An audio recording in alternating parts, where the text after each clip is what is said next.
नमस्कार. मी भाऊ तोरसेकर. तुम्ही बघत आहात प्रतिपक्ष. मित्रांनो, हे आठवतं का तुम्हाला? हा, आपल्याकडे हे फॅड असतं ना. कुठला तरी एक नवा सिनेमा आला की आली, काय ते कुठचं गाणं होतं, उमलून माझ्या गाली वगैरे. तसं राणू मुंबई की राणू सुरू होतं.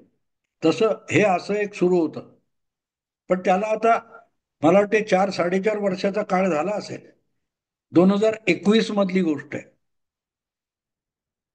महाराष्ट्राचे मुख्यमंत्री उद्धव ठाकरे होते आणि महाविकास आघाडी ही राज्यात सत्तेवर होती. अशा वेळेला काही काही गोष्टी चालू होत्या आणि त्यामध्ये अगदी करोना काळ संपत आलेला असताना राज ठाकरे यांनी काय त्या मशिदीवरच्या भोंग्यांच्या विरुद्ध आंदोलन पुकारलं. आणि जर भोंगे उतरवले जाणार नसतील तर मनसैनिकांनी मशिदी समोर जाऊन मोठमोठ्या भसाड्या आवाजामध्ये हनुमान चालिसा लाऊडस्पीकर लावून म्हणावी असं आंदोलन पुकारलं होतं. आता हे सगळं मनसेचं आंदोलन होतं. त्यामध्ये रवी राणा हे जे अमरावतीचे आमदार आहेत आणि त्यांची तत्कालीन खासदार पत्नी नवनीत राणा यांनी त्यात पडायचं कारण नव्हतं. पण भाजपच्या जवळ जाण्यासाठी किंवा तेव्हा विरोधी नेते असलेले आजचे मुख्यमंत्री देवेंद्र फडणवीस यांच्या मर्जीतले आपणच अधिक आहोत हे दाखवण्यासाठी नवनीत राणा आणि रवी राणा यांनी हनुमान चालिसाचा एक फड तयार केला आणि उद्धव ठाकरे यांना सद्बुद्धी यावी यासाठी मातोश्रीच्या दारात जाऊन हनुमान चालिसा पठण करण्याचा घोषणा किंवा निर्णय त्यांनी घेतला होता आणि त्यावरून काहूर माजलं होतं. अर्णब गोस्वामीला अटक झाली होती. अनेकांना अगदी पोलीस यंत्रणेचा वापर करून ठोकून काढण्याचा उद्योग उद्धव ठाकरे आणि त्यांची शिवसेना करत होती. अशा वेळेला हे नवनीत राणा आणि रवी राणा हे मातोश्री थेट नाही, पण मातोश्रीच्या कॉलनी जी आहे कलानगर तिच्या गेट समोर जाऊन आपण हनुमान चालिसा पठण करणार असं म्हटल्यानंतर शिवसैनिकांना भलताच उन्माद चढलेला होता आणि रवी राणाने तिथे पोहोचलेच नाही. पण त्याआधी तिथे हजारो शिवसैनिकांनी धुमाकूळ घातला होता. वरून काय ते सरदेसाई हे त्यात आक्रमक होते आणि त्यामध्ये एक फायरआजी नावाचं पात्र आलेलं होतं. आणि आजपासून तेव्हापासून आजपर्यंतची सहानुभूती प्रचंड उद्धव ठाकरेंसाठी मीडियात आहे. त्यामुळे अर्थातच त्याचं सगळं लाईव्ह प्रक्षेपण अखंड चालू होतं. बरं, तिथून संपलं असं नाही, ते पुढे रवी राणांच्या घरावर शिवसैनिकांनी हल्ला केला ते पण दाखवलं गेलं. त्यांना नंतर पोलीस ठाण्यात नेण्यात आलं, तिथलंही लाईव्ह चालू होतं. तर अशा वेळेला एक त्या सगळ्या नाट्यमय घटनाक्रमातला प्रसंग होता तो फायरआजी नावाचा होता. त्या वृद्ध महिलेचं नाव काय होतं मला आठवत नाही, पण फायरआजी फायरआजी म्हणून ती चॅनेलवर फार प्रसिद्ध झाली होती. एक पांढऱ्या केसाची वयोवृद्ध महिला आणि तिने तिथे कोणीतरी माईक समोर धरला आणि कॅमेरा पुढे केला. तर तिने त्या कुठचा सिनेमा होता पुष्पा वगैरे त्या स्टाईलमध्ये असा हात करून दाखवलं होतं, झुकेगा नाही साला. आता गंमत अशी आहे की ते झुकणार कोण होता? झुकणार कोण होता? तुम्ही आंदोलन कोणासाठी करत होता? राज्याचा सत्ता प्रमुख राज्याचा सत्ता प्रमुख जो होता त्याच्या समोर एक कोणतरी म्हणायला आला, त्याला झुकवायला तुम्ही आलात आणि तुम्ही म्हणताय झुकणार झुकेगा नाही साला. आणि त्याचं इतकं कौतुक कौतुक कौतुक काय विचारू नका. आणि मग सगळ्या चॅनेलवर त्या फायरआजी दिसायला लागल्या. तेवढंच नव्हतं, पुढल्या काळामध्ये जेव्हा काय ते नवनीत राणा आणि ते प्रकरण मागे पडलं त्यानंतर उद्धव ठाकरे मुख्यमंत्री म्हणून त्या फायर आजीच्या शिवडीच्या कुठच्या परेल किंवा शिवडीच्या बरं बैठ्या चाळीच्या गलिच्छ वस्त्या असतात, त्यातल्या 10 बाय 10च्या खोलीच्या घरात गेल्या. त्या फायर आजीनी उद्धव ठाकरेंना सांगितलं होतं की नातू पण बेकार आहे हो, त्याला कुठेतरी नोकरी द्यावं. अजून त्याला नोकरी मिळाली का माहित नाही, पण त्या फायर आजी आठवतात का? मी मुद्दाम आठवणीसाठी ह्या सगळ्या गोष्टी सांगतोय.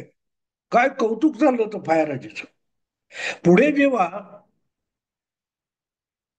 जून 2022ला शिवसेनेत बंड झालं, एकनाथ शिंदे 40 आमदार घेऊन निघून गेले आणि उद्धव ठाकरेंना मुख्यमंत्री पदावरून पाय उतार व्हावं लागलं, तेव्हा परत एकदा या फायर आजी दिसल्या. कारण त्यांच्या लाडक्या उद्धव ठाकरेंचं मुख्यमंत्रीपद गेल्यानंतर जे काय सांत्वनाची प्रक्रिया सुरू झाली, शिंदेच्या नावाने शिमगा करून गर्दी करत करत मातोश्रीवर यायचं, शिंदेना शिव्याशाप द्यायचे, त्यामध्ये सुद्धा फायर आजी दिसल्या होत्या.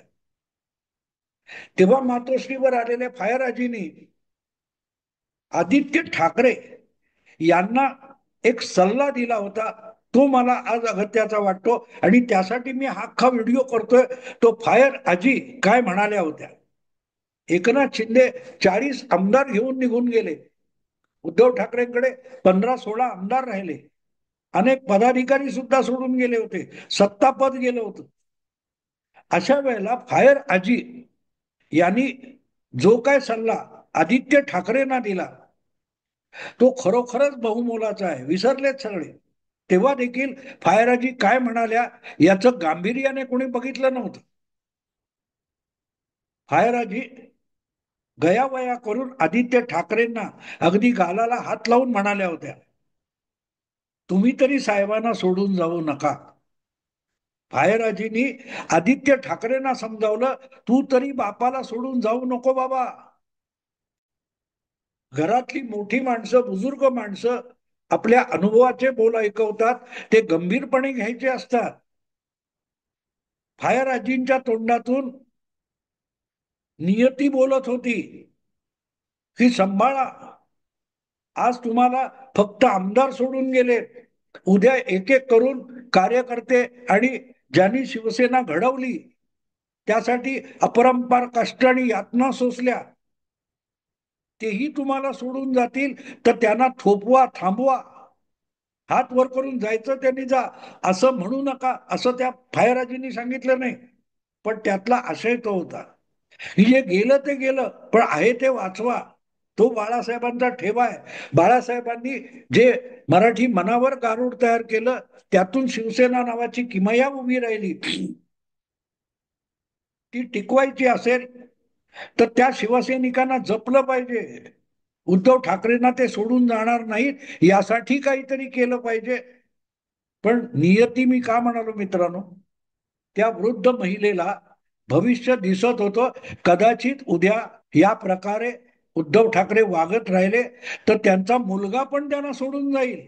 कारण नाहीतरी सगळे आप्त स्वकीय सोडून गेलेलेच आहेत. आज जगजाहीर तमाशा चाललाय की 20 वर्षानंतर दोन चुलत भाऊ एकत्र येणार का? राज ठाकरे आणि उद्धव ठाकरे यांना एकत्र येण्यासाठी जाहीर चर्चा का कराव्या लागतात? दोघेही सख्खे चुलत भाऊ आहेत. दोघांच्या आया या दोघांच्या एकमेकांच्या मावश्या आहेत, इतकं घट्ट नातं आहे.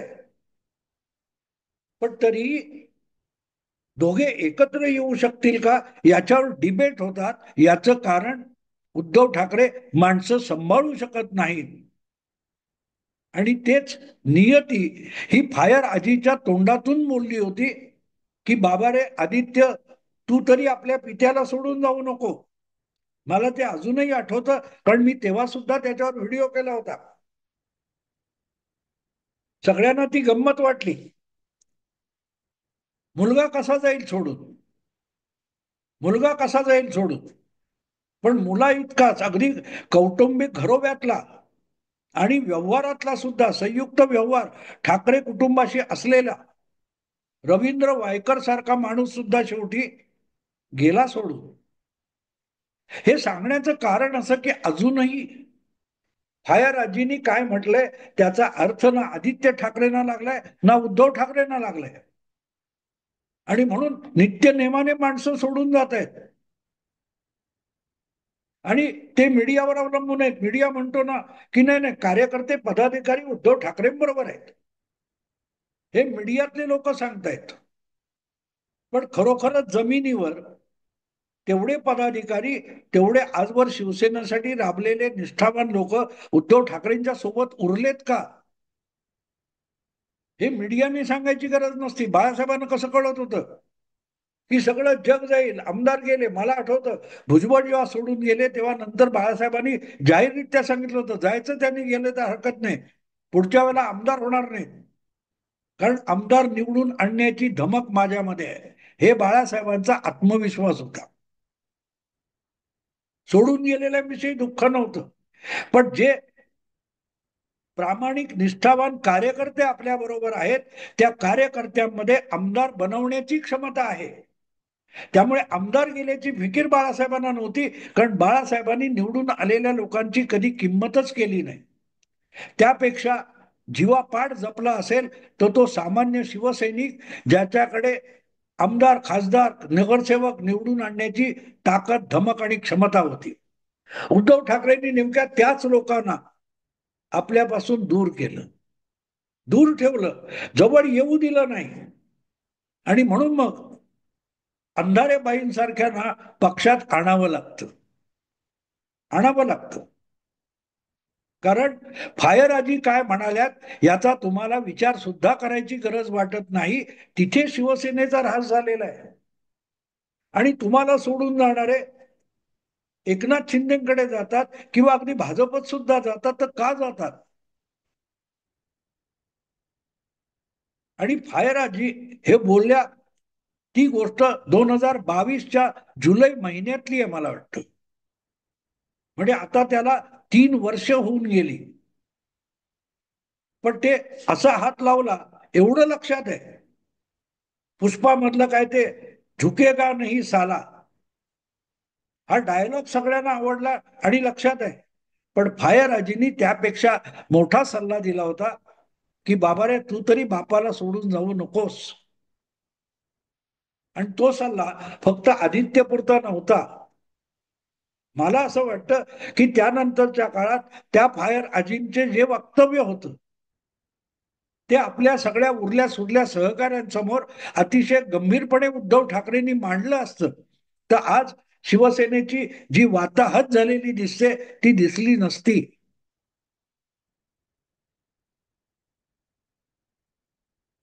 शिवसेनेला परत ऊर्जित अवस्था आणायची असेल तर त्या कार्यकर्त्याची गरज आहे जो तिकीट मागत नाही, ज्याला आमदार व्हायचं नसतं, ज्याला आमदार घडवायचे असतात, ज्याला खासदार घडवायचे असतात, ज्याला नगरसेवक घडवायचे असतात. आणि अशी माणसं मी बघितलेली आहे, मी वेळोवेळी त्याची उदाहरणं दिलेली आहेत. दिलीप म्हात्रे आमचा हयात नाहीये, पण दिलीप म्हात्रे सारखी शेकडो उदाहरणं आहेत. दादरचा अशोक प्रधान आहे, आता त्याचं वय माझ्या पुढे गेलेलं आहे, पण कधीही कुठली निवडणूक न लढवणारा अशोक प्रधान असेल तर त्याने अगदी मनोहर जोशींपासून दिवाकर रावतेंपर्यंत कित्येकांना नगरपालिकेपासून निवडून आणायला अखंड मेहनत घेतलेली होती. आणि त्यांची कदर बाळासाहेब करत होते. म्हणून काहीही मिळालं नाही तरी ते सोडून गेलेले नाहीत. आणि त्यांनी कधी काही मागितलं सुद्धा नाही. फायर आजी, मी गंभीरपणे सांगतो, त्या फायर आजी त्या 10 बाय 10च्या खोलीमध्ये 3 पिढ्या गेल्या. त्या फायर आजी जेव्हा स्वतःला शिवसैनिक म्हणतात आणि नातवाला तरी नोकरी लावता आली तर बघा म्हणून सांगतात. 3 पिढ्या त्या फायर आजीच्या घरातल्या लोकांनी शिवसेनेवर निष्ठा ठेवून आपलं आयुष्य सावरलं जाईल एवढीच किरकोळ अपेक्षा बाळगली होती. माझ्याकडे देण्यासारखं काही नाही असं उद्धव ठाकरे नित्यनेमाने सांगतात. तेव्हा फायर आजीच्या कुटुंबाला आपण काय दिलं याचा विचार तरी करतात का? त्यांच्या फार अपेक्षा नाहीत. नातवाला नोकरी म्हणजे काय अपेक्षा आहे? रोजची निर्धास्तपणे कुटुंबातली घरातली चूल पेटावी यापेक्षा मोठी अपेक्षा नाही ना.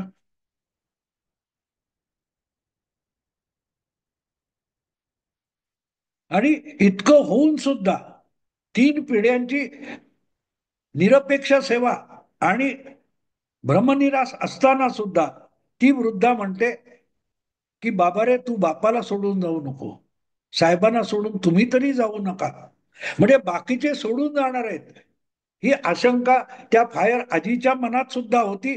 पण त्या फायर आजीचं ऐकण्यापेक्षा 3 पिढ्यांची निष्ठा कळकळीने काय सांगते हे ऐकण्यापेक्षा आणि समजून घेण्यापेक्षा उद्धव ठाकरे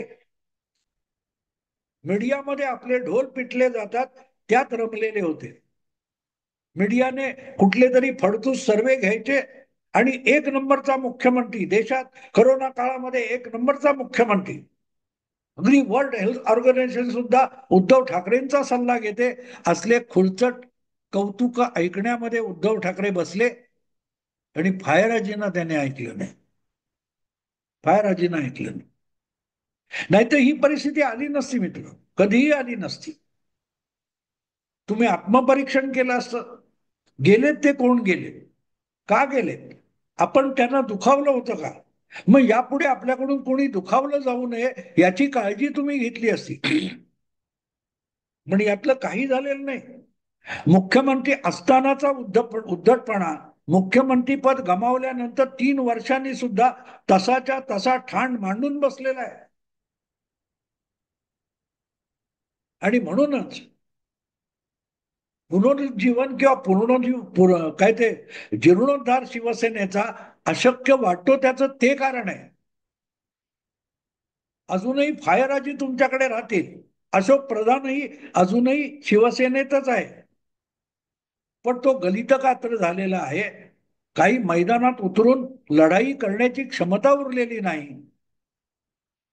पण निष्ठा त्यांना सोडवत नाही. त्यामुळे जे आजही मैदानात उतरतील, तलवार उचलून मैदानात येतील, असे निष्ठावान असतील तर ते टिकवण्याला प्राधान्य आहे. पण ते किती अवघड आहे. अन्यथा फायर आजी असं म्हणाल्या नसत्या आदित्यला की बाबा तुम्ही तरी सोडून जाऊ नका. म्हणजे पोरगा सुद्धा, अशा बापाला पोरगा सुद्धा वाऱ्यावर सोडून निघून जाईल असं फायर आजीला वाटलं असेल तर ते मला वाटतं उद्धव ठाकरेंच्या अपयशाचं सगळ्यात मोठं व्यवच्छेदक लक्षण आहे. उद्धव ठाकरे माणसं जोडू शकत नाहीत, टिकवू शकत नाही. पक्षात फूट पडल्यानंतर संभाजी ब्रिगेड तुमच्या बरोबर आली होती. किती आस्थेने त्यांना जोडून पुढच्या राजकारणासाठी संभाजी ब्रिगेडचा वापर उद्धव ठाकरेंनी केला. किती केला दाखवा मला. विसरून गेले निवडणुकीच्या राजकारणात. छोटी संघटना असेल, त्यांचे वैचारिक कुठची मला न पटणारे असेल, पण ती एक संघटना आहे आणि ती तुमच्याकडे आली तर तिचा तुम्हाला उपयोग करून घेता आला असता, मदत करून घेता आली असती. प्रकाश आंबेडकर आले होते तुमच्यासोबत. प्रकाश आंबेडकरांबरोबर दलित मतं आपल्याशी जोडून घेता आली असेल. प्रकाश आंबेडकरांकडे सुद्धा कितीही पराभवानंतर चिकाटीने टिकलेलं असं एक संघटना उभारणाऱ्या कार्यकर्त्यांचं जाळ आहे. फार ताकदवर नसेल पण आहे. त्यांना जोडून घेऊन संयुक्तरित्या पुढे जाण्यासाठी उद्धव ठाकरे यांनी काय केलं याचं उत्तर काही केलं नाही असं आहे. आणि म्हणून फायराजीचे ते शब्द महत्वाचे ठरतात. गेले ते संभाजी ब्रिगेड तुम्हाला सोडून गेले कारण तुमच्या बरोबर काय भवितव्य नाही आणि तुम्हाला भवितव्य नाही हे दिसल्यानंतर तुमच्या सोबत राहणार कोण. प्रकाश आंबेडकरांची तीच गोष्ट आहे. लोकसभा निवडणूक या विधानसभा निवडणूक या कालखंडामध्ये त्यांनी चिकाटीने प्रयत्न केला उद्धव ठाकरेंच्या सोबत राहण्याचा. त्यांच्यासाठी उद्धव ठाकरेंनी काय केलं, काही उत्तर आहे का, नाही. आणि म्हणून मग ते वरकरणी फायर आजीचे जे शब्द आहेत ते किरकोळ वाटतात, पण त्यातला आशय फार महत्वाचा असतो की मुख्यमंत्री पद मिळवण्यासाठी तुम्ही युती मोडून गेलात, पण नंतर जे काय केलं, जे काही मित्र पक्ष केलेत त्यांना सोबत ठेवून आपलं बळ वाढवण्यासाठी तुम्ही काय केलं नाही. स्वपक्षाची शिवसेनेची ताकद वाढवण्यासाठी काही केलं नाही. शिवसेनेची संघटनात्मक वीण अधिक घट्ट करण्यासाठी काय केलं नाही. आणि म्हणून उद्या कदाचित तुमचा मुलगा पण तुम्हाला सोडून जाऊ शकेल, हे फायर आजीने वर्तवलेलं भविष्य होतं. मला वाटत नाही मी एवढा बोललो म्हणून उद्धव ठाकरे हे ऐकणार पण नाही, त्याचा विचार सुद्धा करणार. पण सांगणं आपलं कर्तव्य आहे. आपण रस्त्यावरचे ट्रॅफिकचे फलक आहोत, अपघात स्थळ म्हणून दाखवायचं. ऐका न ऐका, बघा न बघा. आवडलं तर लाईक करा मित्रांनो, शेअर करा, सबस्क्राईब करा. नमस्कार.